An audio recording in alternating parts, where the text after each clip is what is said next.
But it's a good thing that no one's watching, because, like, when you first go live, you won't really get anybody watching. This is more for the people in the VOD gang, the video on demand. Welcome, VOD gang. VOD gang for life. So, basically, what I'm trying to get at here is that Pokemon is a fun game.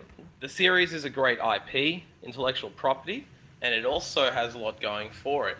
However, Pokemon has an insidious, like, brother, sister, cousin, relative called Pokemon Go, which is not run really by Nintendo. It's like Nintendo property run by Niantic, and I haven't looked into them, but I'm assuming they're like poker machine moguls, because the entirety of Pokemon Go is a poker machine.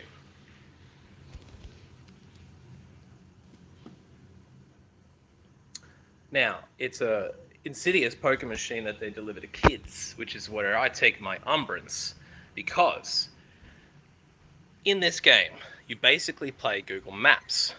When you play Google Maps, you end up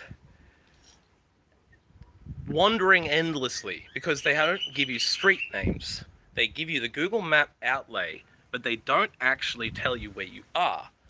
What you do is you wander, looking for mystical creatures, right? Mythical creatures that you can eventually train and own. So it's very alluring.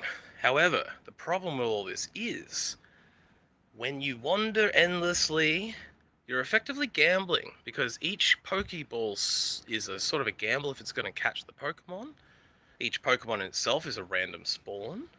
There's no longer known Pokemon in certain areas. It's everything random, everything random.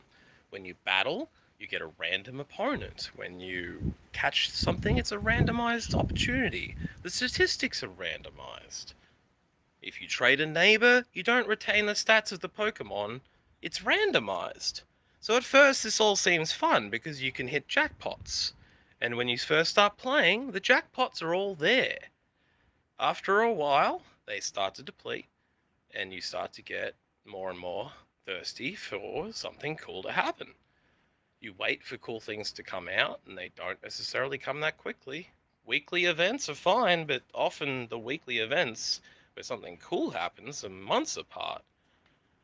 Some of the Pokemon, like Rayquaza, have only come out twice in 8 years, or 3 times now, because they had to do a makeup day, because the game didn't work when it was the biggest day in, like, Pokemon history, basically. So there are issues with this app. If you don't trust me, go through the Google Play Store most recent reviews and have a look at all the 1-star, 2-star, and all the people complaining. It doesn't work on my phone.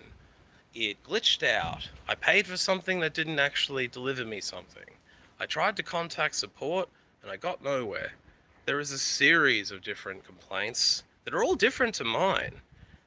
My key complaint was that I have generated jackpots by a lot of activity. The secret's in the title, Pokemon Go. They want you to move. So I did. I moved up to 120 kilometers in a week.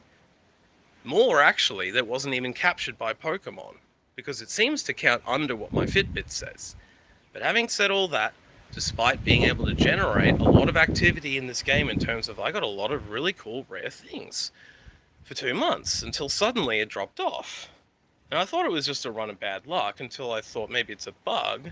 And now I think, basically, because I've achieved a certain status in the game, like a level 39, it's not the highest, but I'm fairly close up to the highest level of 50 now. And I've spent money in the game, so they know they've got me, and they're basically now drip feeding me very, very slowly anything cool, so that I might stay around, but also trying to get as much of my wallet as they can in the meantime. And I'm okay with companies trying to make money. I'm a business consultant, and I often tell people how to make more money. The problem is, they're doing it in a way that is going to eventually deplete their player base, because you're looking at someone who spent 2 months playing this, probably 10 hours a day sometimes, more if I actually tried to count. And I gave them basically all of my information, date of birth, movement, statistics, heart rate, footsteps, they have it all. In return, I got a bunch of cool Pokemon for a while, but then the game turned into what I'd like to call desperate cash grab mode, because there's no coincidence to me that the most recent elite monsters are almost impossible to catch. When I talk to people, they are very, very rarely shiny. I've seen maybe one or two ever in my friends list of 270 people globally, when normally these new Pokemon appear all over the place in my friends list because people have caught them and shown them off.